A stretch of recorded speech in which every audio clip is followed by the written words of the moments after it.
एक minute start बोला. आपण कोकण कृषी विद्यापीठाच्या मध्यवर्ती संशोधन केंद्रामध्ये आहोत आणि तेथे जी भाजीपाला सुधार योजना आहे त्या सुधार योजनेमध्ये आपण आत्ता इथे आहोत.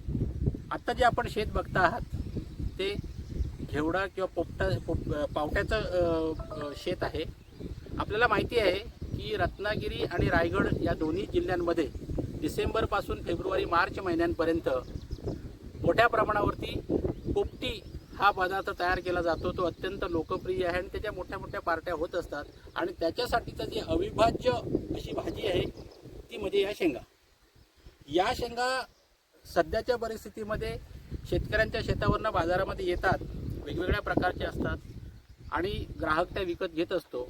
याच्यामध्ये हेच जे शेतकऱ्यांकडे असलेले वेगवेगळे प्रकार आहेत ते आपण गोळा केलेले आहेत आणि गेले 7-8 वर्षे आपण याच्यावरती अभ्यास करून आपण ही जी त्याची जात आहे ती या ठिकाणी आता विकसित केली आहे.